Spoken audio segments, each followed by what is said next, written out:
lights.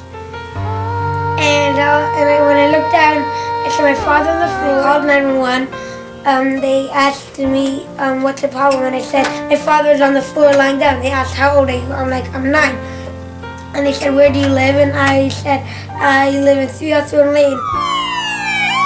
Daddy's been gone for so long. I walked inside and I immediately knew that something was wrong. I made the immediate decision that this was a load-and-go scenario, where we then requested, with the assist of Vigilance Ambulance 8311, which we're in right now, to package this patient, bring him into the ambulance. We often don't know the patients when we get to the call, but in this case it was different. The patient was my rabbi. I was actually in the ambulance when he was being brought in. We realized that there was a pretty severe deterioration of his condition. The blessings I recite by the candlelight, but it's getting late. Daddy, come home, stay with me, let me hold your hand, let me sit upon your knee. I guess I'll never forget that day. It was late in the afternoon. What he said was that Rabbi fell and he's going to be brought to the hospital. He was quite sick. He was on the breathing machine. He had chemicals going to keep his blood pressure up. He had all sorts of arrhythmias. There was no pulse. And I think that by about 6:10, it was already more than half an hour of resuscitation. My mind begins to roll. Have I lost you?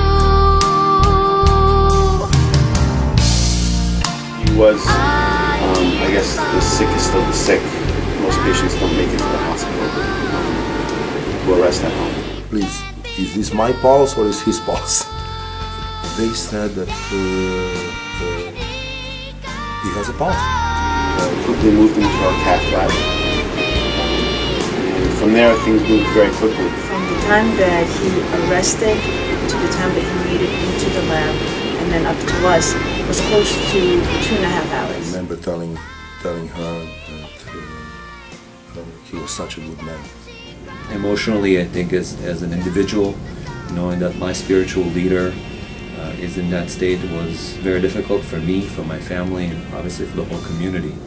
But on the other hand, I think that we were able to see how everybody came together, even though the prognosis was extremely grim, to pray and to be together and to come together and to see this miracle happening.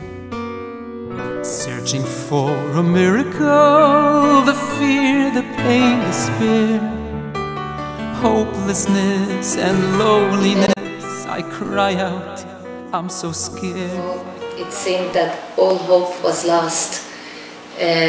We saw the power of prayers and emunah in Hashem. The waiting room was filled all day long with people visiting, saying Tehillim, crying, hoping, praying. The entire community, not just of Great Neck, but the entire collective Jewish community around the world pooled together for the first time in a very long time with a common cause. And I think God decided that he's going to be back to life and he's going to be perfect and healthy, because he knew that if he doesn't do that, the Jewish people, they don't leave him alone. They're going to pray every day, every place, and every corner of the world. We really thought that we lost part of ourselves. But slowly and surely, we started to see signs of hope. Miracles, I believe, yes I believe in miracles. Our spirits soar through rays of sun. Organized prayer groups. We read Tehillim every single day. We had organized a challah baking event for the ladies in the community.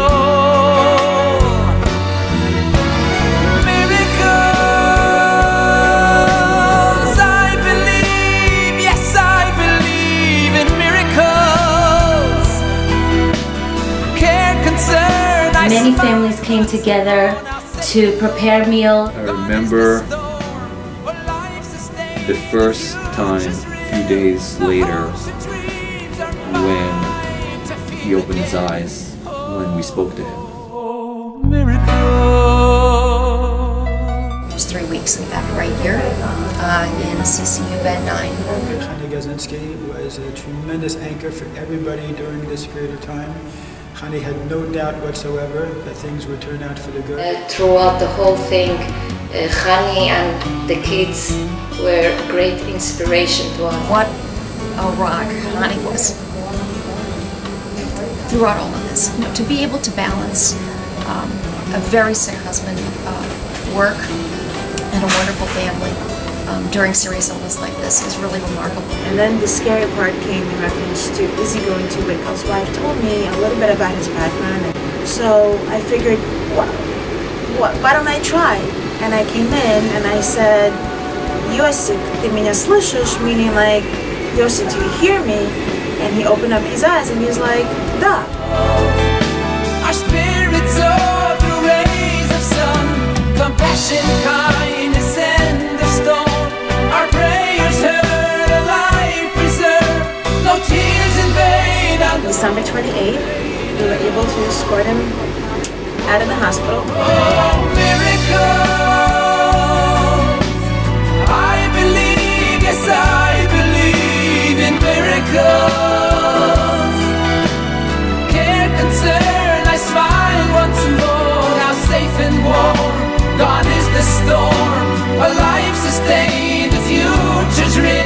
To keep hundreds of people away, or at least controlled to visit, we had 24/7 security and people signing in. We were all taught in medical school and it's engraved in us. Anything after 10 minutes or 15 minutes, really, we don't have much to work with afterwards. This was a miracle. Probably there are medical explanations for it, but I think that there is a point where we have to just sit down and say that we can't explain this whole thing to the end. I don't know, over the last 10 years, I can't think of another case like this. Like he said, now it's just up to prayers, so it was a very big miracle. Oh, miracles! I believe, yes, I believe in miracles. I think it's almost ironic that it's the circle of life, in the sense that my mother, who's a physician, she's an obstetrician and gynecologist, that she delivered the patient's children, and not only just the patient's children, but the patient's child, who actually called for the ambulance, and I was the one who showed up, and it was down the street. To say that that wasn't short of a miracle, I don't know what is. It was amazing to be there to see that miracle. There's no data for anything that we saw with the rabbi. You definitely violated the data. I'm very proud to be part of this team. Last year, we did something very good for the community, and I'm very glad that we had a tremendous outcome. I'm happy to be a part of this team. I really feel that this was a great outcome, and I'm glad that this is something that we can all celebrate. On behalf of this team, we'd like to wish everybody a healthy and a happy holiday. We do it any day, as we always have, 365 days a year. Thank you for your support. God, Baruch Hashem. Rabbi is here. Everybody pray for him. Malto, regards from South Africa. I wish I could be there today celebrating with you. And bring to Hashem all the miracles this past year should continue to come up here. Malto. Shalom, happy Hanukkah, Shalom from Yerushalayim.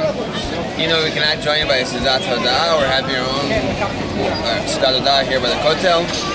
And we hope you can join us very, very soon. Shalom. And being that Hanukkah is time of miracles, and everyone experience their own personal miracles in their lives. I don't believe in miracles. I see miracles. I'll tell you one thing.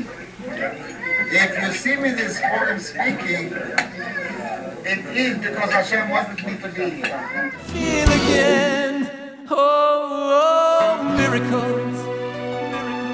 Yes, I believe in miracles. Oh, I believe in miracles, in miracles.